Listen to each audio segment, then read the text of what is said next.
when we put that video out a couple years ago of, you know, breaking your back on the bench and you know, that thing's got, I mean, it blew up, right? Like a million views. It's like, it's ridiculous how many views it got. But because of that, a lot of the questions that were coming in was, how did you rehab after that? You know, what did you do for your back after that? Man, well, that was a process. That was an ordeal.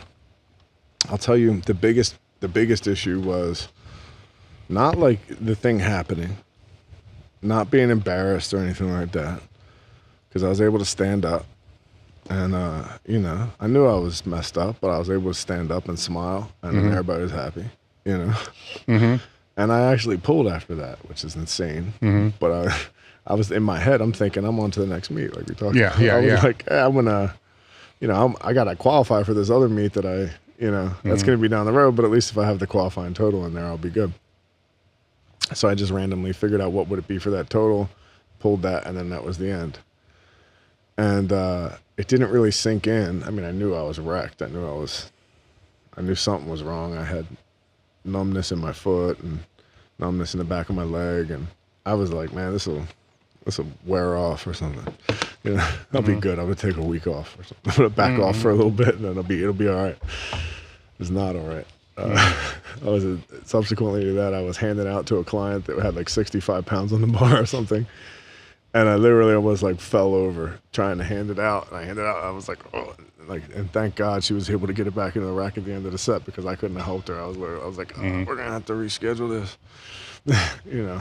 Like, and then I realized, and yeah, that was it. I couldn't stand anymore. I fell down, and it was horrific. The whole thing was horrific, man. It was just such an experience. The ambulance came and took me, and yeah, that was bad. But that wasn't the biggest thing. The thing that was the biggest thing for me was, like I said before, like we were talking about in the beginning of this podcast, I do have that need.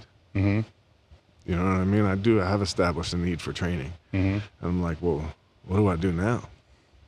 You know what I mean? I'm like, what do I do now? So I'm like, well, the first thing is I'm going to have to, clearly I got the MRI and stuff down the hospital. They said it was broken and that there was all sorts of stuff wrong. I need to have 2 pieces taken out and a piece of a disc and a root nerve thing that had to be relocated, so I had to be a neurosurgeon. So I interviewed a couple neurosurgeons, and guy that did it, I want to say his name is Bonarati. He was the man. As soon as I started talking to him, I was like, this is the guy. You know, because he was realistic with me, and he's like, look, I'm going to be honest with you. At the end of it, he's like, look, I'm going to be honest with you. I don't think you're going to be able to do the stuff that you used to do.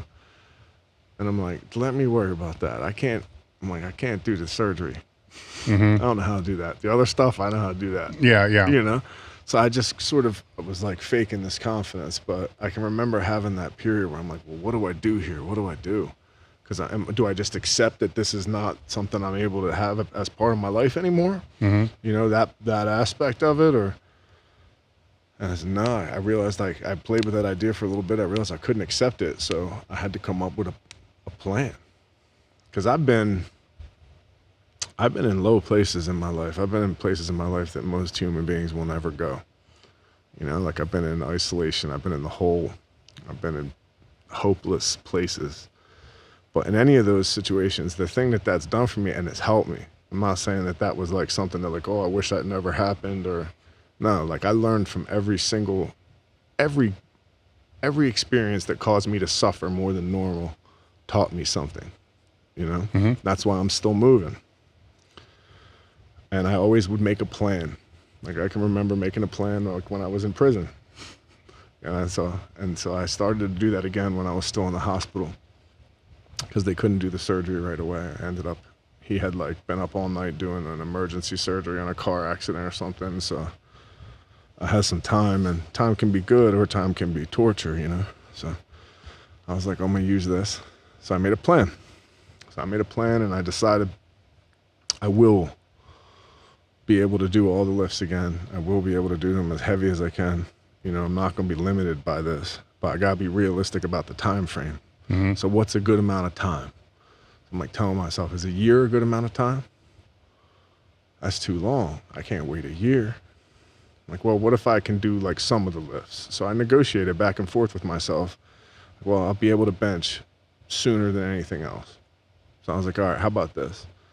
I'll agree to 3 years, but I want to compete and bench right away. Show myself that I can do it, that I can get right back. Because otherwise there's a lot of things, like when it's like it becomes a dragon. It becomes a dragon. And it gets more and more powerful the more you're afraid of it. Oh, well, I can't bench over 500 pounds anymore. Can't get under that weight. That might kill me. It almost killed me. So I had to do it again right away. Mm-hmm. You know what I mean? I'm like, well, I got to see that right away.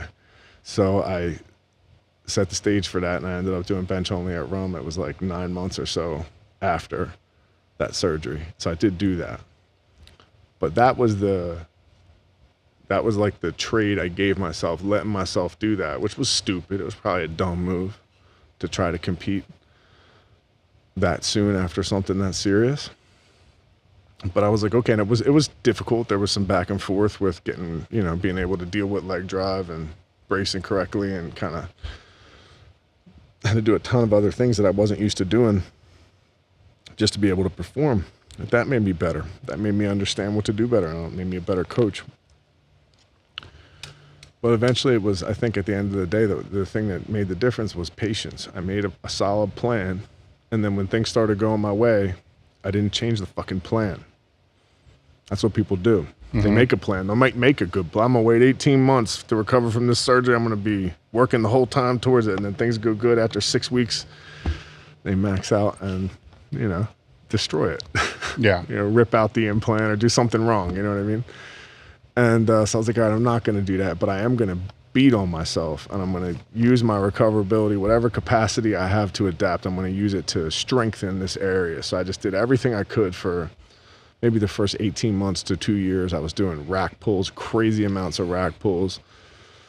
Reverse hyper was a huge thing that helped me a lot. I put together, so I'm sure you're familiar with the idea of the McGill Big Three. Mm-hmm. So I just started doing a ton of research. I didn't have any idea what that was.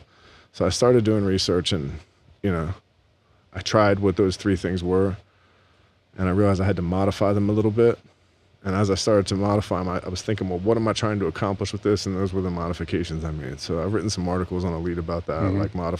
like modified bird dogs, modified side bridges, ab wheel rollout. All that stuff was always part of fifth set and the warm-ups, from the first book. You got that in there, mm-hmm. how to warm up, But I started to take that stuff I started to treat it with religious zeal.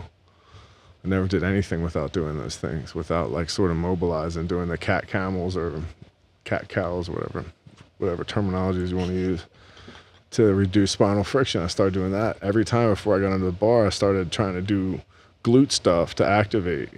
Activation stuff's a highly contentious subject, but I can tell you this, there's a proprioceptive effect to having blood in a muscle. That's all there is to it. That mm-hmm. makes a big difference. So doing that for me was night and day. That ended up helping me. Right? So I incorporated those things. I included them. I still do them to this day. Bottom line, the most succinct way to explain it, I made a long view plan and I stuck with it. And that was very hard. Not to make a plan. It's easy to make a plan. Sticking with it over an extended time frame is very hard, especially when you're somebody with my type of psychology that I want to push it. So I found ways that I could push it, and that was what I did. I came up with a strategy that allowed me to push it in ways that weren't going to screw me up. Mm-hmm. And I got through that, and got to the point where, squatting really heavy, pulling really heavy, and everything was back to normal. And that took me right around 3 years.